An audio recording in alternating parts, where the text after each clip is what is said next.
Thank you for the introduction, Colette, and for the opportunity to participate on today's call. Hello to everyone on the line. I'm delighted to be a part of the conversation today. My career in the social sector has been extremely fulfilling, but I realized early on that there needed to be more support for two areas. And one was nonprofit organizational capacity, and the second is support for individual donors as they think about their charitable giving decisions and strategy for social change. I now work at this intersection through my philanthropic advisory practice.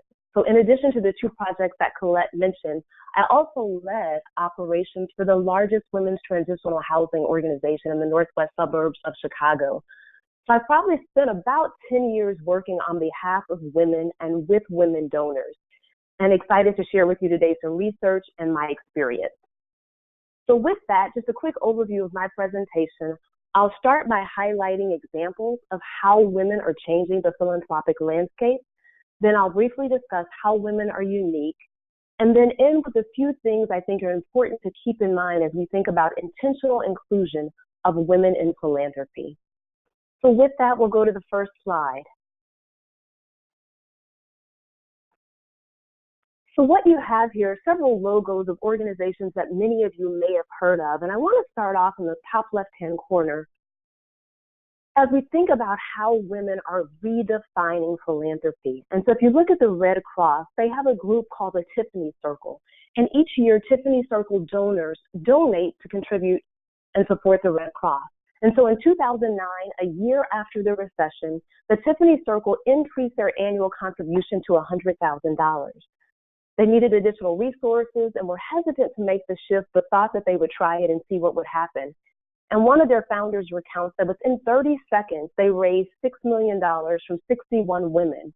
And not one of those women had to call home to ask permission to make the $100,000 gift. And that was a sign that even at the height of the U.S. economic challenge, women were excelling. The next logo you see there is the Global Fund for Women.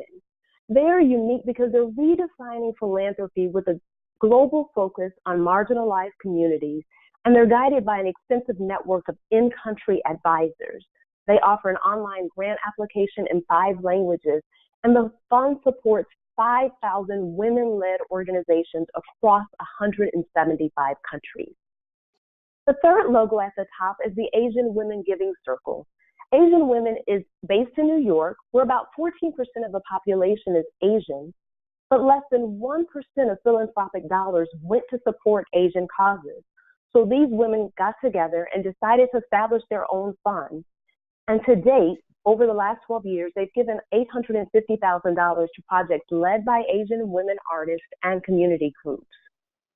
I chose this logo as a proxy for the hundreds of women's giving circles and the women's giving circles that benefit communities of color. It's important to note, as many CIN members know, that much of women's giving in communities of color happens through giving circles that are often located at community foundations. But we also know that women's giving in communities of color happens through religious institutions, civic and service organizations, sororities, higher education, and through kinship. But this giving, regretfully, is often not the subject of research or highly publicized. But as we know, this giving still happens in large numbers. The next two logos are the Maverick Collective and Women Moving Millions, and I included these because these are two organizations where women are asked to give $1 million either annually or over 3 years. The Women's Funding Network and the Women's Giving Collective are really collective support organizations for other women's funds and foundations. And the Women's Donor Network, that last logo on that center logo rather, grants about $175 million a year and provides opportunities for women to learn and connect. This final logo is for the philanthropic Black women of Memphis. And their mantra is Black women helping others. And there are 8 African-American women in Memphis who formed the group, much like some of the others that I've highlighted, but they are different in that they have no board of directors, they do not fundraise, and all of the money contributed to this circle comes from their own pockets. Across income, as you can see, and across geography, both domestic and internationally, women are leading change that they seek rather than waiting for it to happen. So the question then becomes, what are some of the drivers for how women are doing this? And there are many things, but I thought I would call out a few of them on this webinar. And please note that these are not prescriptive recommendations, but rather a starting point for how you can think about women's philanthropy. So on our next slide, we'll look at how gender shapes behavior. So research shows that women are more empathetic than men. That's just the facts. I'm just giving the facts. And empathy is reflected in women's philanthropic choices. And so first, women volunteer more. And across all income groups, women give more of their income than men. Female-headed households are more likely to give to charity than male-headed households. And in addition to money, women also give their skills, they volunteer and want to contribute their time to organizations in addition to their money. And lastly, women leverage their networks. So when you get one woman, she tells another woman, that woman tells 3 more women. And so what starts off as one becomes many because women tell their friends when it comes to volunteering. On the next slide, we'll look specifically at unique characteristics of women. So we know that women are more empathetic, but what else do we know that's fueling and helping to redefine this change in philanthropy? First is that women now control 51% of private wealth in the U.S. And so by 2030, it is estimated that women will have about $75.4 trillion. And that's a conservative estimate. So there's no indication that the wealth of women is going to slow down at any time. The second unique characteristic is that women live longer than men by about 8 years. And while we still have a ways to go on pay equity, women are making more, women to continue to graduate at high rates. And so we anticipate that women's earnings will not slow down. But the other point that's really important to note about women is that women may inherit money twice from both their husband and from a parent because of how long they live. And aging women may not have a financial advisor. And if their deceased spouse had one, they may choose not to use the financial advisor. So often the advice for aging women comes from their children. And because of social role theory and because of women's high level of empathy of the children, it is the daughter who is often given the responsibility to help an aging parent navigate their wealth plan.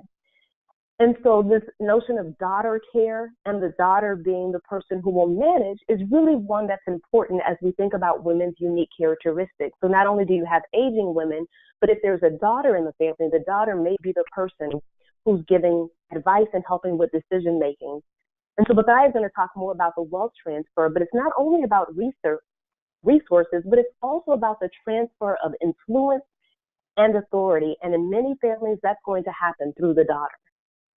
And last unique characteristic is collective giving. Of the 706 giving circles that exist in the U.S., and this comes from a recent report that was done in 2016, a recent landscape analysis, rather, of the field of collective giving, 640 of those circles are led by women. And 76% of those 700 circles indicate that women make up the majority of the membership. So it shows first that giving is important with others, as we talked about, that women bring their networks, but also that collective giving and grant making is growing because it's local, it's organic, it can easily be replicated in any community, and it allows for representative participation, and I would also say intentional inclusion. And so we don't see a sign that collective giving is going to slow down. So as you seek to increase engagement of women, I think it's important to keep in mind that women control wealth, women live longer, that daughters will be influencing decisions, and that collective giving is not only what women enjoy, but is the way that women's giving is growing, one of the ways that women's giving is growing. So on the next slide, as we think about intentional inclusion, whether you are a giving circle lead, a foundation staff person, working in a development department, or if you're a donor on the line, I think these are a few things that are important to keep in mind. Sometimes when we want to move beyond diversity and representation to full inclusion, there can be unintended outcomes. And so I suggest thinking about these as you develop your strategy. First of all is motivation. I think it's important to note that not all women focus on women and girls causes. When I did research here in Houston on the charitable giving patterns of women, I was surprised that one of the findings was that less than 10% of women were intentional about dedicating resources to women and girls causes. Many women see every issue as a woman issue.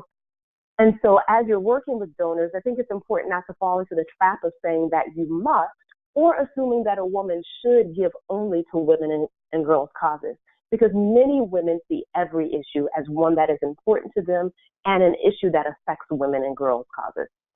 So women aren't going to always be easy to put into a bucket as it relates to their motivation for giving. I think it's also important to see women as equal, but not the same. Research, trends, and success are a guide, but nothing replaces cultivation and stewardship based on each woman's motivation, her values, and her interests. And so while Giving Circles provides a model for us, and while we understand the unique characteristics, you still have to couple that with donor intelligence to find out what matters to that woman most. Next bullet, the inclusion of women does not equal the exclusion of men. And while this may seem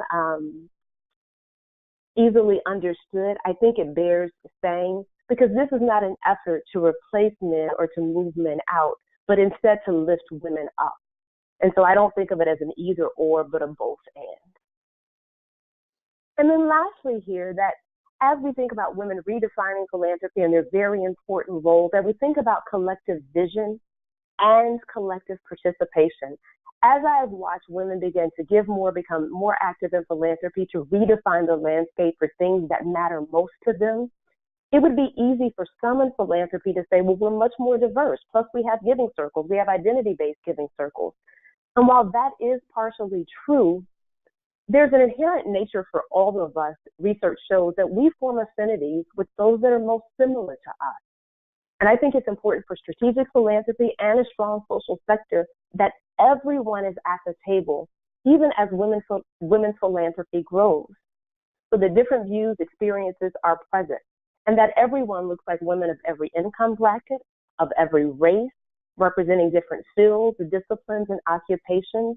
And so if like attracts like, and women are bringing their networks, then as the people working on the other side of the equation, we should be asking questions about who's really at the table, and do we have community voice represented? So I think we need collective vision, and we need collective participation of all women to truly redefine philanthropy. And I think lastly, I'll end here, and hopefully we'll get some great questions, is that if we don't understand how to engage women donors, if we don't understand unique motivations, if we're not cultivating and stewarding, doing the good things that we know to help donors be effective, that we're going to leave a lot of money on the table, because women are here, we control 51% of the wealth, and there's no sign that any of that is going to change.